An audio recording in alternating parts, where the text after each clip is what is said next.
The morning didn't arrive with a sunrise. It arrived with the shrill, distorted scream of my alarm clock and the taste of copper in my mouth.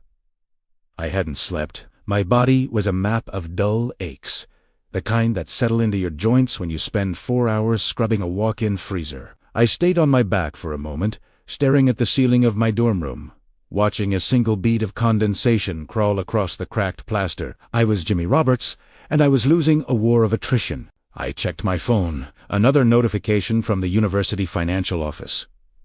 Overdue. The word sat there in red, mocking me. If I did unsettle the technology fee, a $3,000 surcharge for lab equipment, I barely got to touch my enrollment, would be purged by the end of the week. $3,000.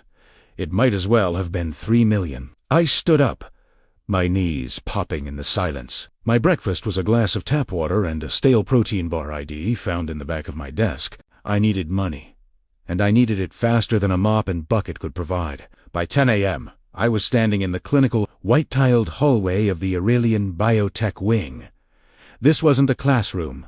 It was a harvest floor. The volunteer program was where scholarship students went to trade their health for credit. The nurse didn't look at my face. She looked at the barcode on my student ID. Phase 3 trial for neurostasis, she said. Her voice a flat monotone. You'll experience some lightheadedness, maybe some auditory hallucinations. We're testing the brain's ability to filter out background noise under stress. Sign here. I signed. I would have signed my soul away for the $200 stipend they were offering. The injection was cold, a needle of ice that traveled up my arm and settled in the base of my skull. For 20 minutes, I sat in a plastic chair, watching the room tilt. The white walls began to hum. The sound of a distant air conditioner became a roar, then a whisper, then a series of rhythmic clicks that felt like they were being carved into my brain. "Mr. Roberts, you can go now," the nurse said. She handed me a voucher. Try not to operate heavy machinery for 6 hours. I walked out into the campus quad, my vision blurring at the edges. The world was too loud. I could hear the footsteps of students 100 yards away. I could hear the rustle of a $100 bill being tucked into a wallet. It was a sensory overload, a symphony of the wealthy that I wasn't invited to join. "Hey, Roberts!"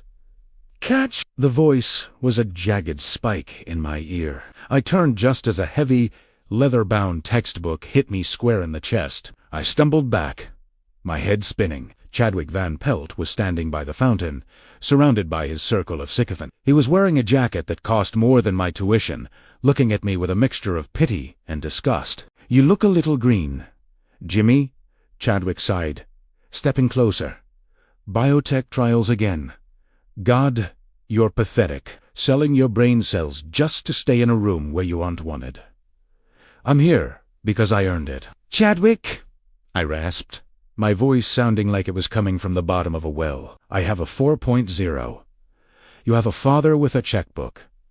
The laughter from the group was instantaneous. Chadwick's smile didn't falter, but his eyes went cold. He reached out and plucked the $200 voucher from my shaking hand. "You earned this." Held it up, looking at the university's seal on the paper. "No. The university donated this to you. And since I'm the head of the student activity committee, I think this belongs in the endowment fund. You know, for people who actually contribute to the school's social standing." He ripped the voucher in half. Then in quarters, he let the pieces flutter into the fountain. "There. Now the ducks are as well funded as you are." I didn't move. I couldn't. The neurostasis drug was peaking in my system. The sound of the fountain grew into a deafening waterfall. I felt a surge of white-hot rage, but my muscles were water. I watched them walk away, their laughter echoing through the quad like a death knell. I spent the next 4 hours in a daze, working my shift at the scrapyard district. It was the only place I felt at home among the broken, the discarded, and the forgotten. The rain started as a drizzle and turned into a downpour, soaking through my thin hoodie, chilling the sweat on my skin. I was sorting through a pile of Type B debris, shattered drone wings, and rusted exoskeleton struts. Every movement was a struggle. My head felt like it was being squeezed in a vice. The drug wasn't wearing off. It was changing. The clicking in my ears had turned into a steady, low frequency. Thrum, thrum, thrum, Thrum. I looked towards Sector 7. It was a restricted zone, a place where the university dumped the high-energy waste from the deep space research labs. The fence was high, topped with thermal sensors and barbed wire. Usually, I stayed far away. But tonight, the thrum was coming from behind the wire. It felt like a magnet pulling on the iron in my blood. I found a gap in the fence's section of chain link that had been corroded by salt air and neglect. I pushed through, the jagged wire catching on my shoulder, drawing a line of heat across my skin. I didn't care. I moved deeper into the fog, my boots sinking into the oily mud. Sector 7 was a landscape of giants. Massive, rusted turbines rose out of the mist like the bones of ancient gods. The air here tasted like ozone and copper. The clicking in my ears reached a fever pitch, a rhythmic code that I felt I should understand. I tripped. I fell face first into a pile of wet silt and ash. I stayed there for a long time, the rain washing the mud from my face. I was tired. I was so incredibly tired. My mother was going to be on the street. I was going to be expelled. Chadwick was going to win. Is that all? I whispered into the mud. Is that the end of the story? I pushed myself up, my hands sinking deep into the sludge. But instead of hitting bottom, my fingers closed around something hard, something cold. It wasn't metal. It felt like glass, but with a texture that seemed to vibrate against my skin. I began to dig, my hands moving with a frantic energy I didn't know I had left. I pulled back the mud, revealing a sphere of obsidian-black material, the size of a human heart. It wasn't glowing. Not yet. But as my blood from my scraped shoulder dripped onto the surface, the obsidian cracked. A single vein of violet light appeared. Then another. The thrumming in my head stopped instantly, replaced by a silence so profound it felt like the world had been muted. Analysis complete, a voice said.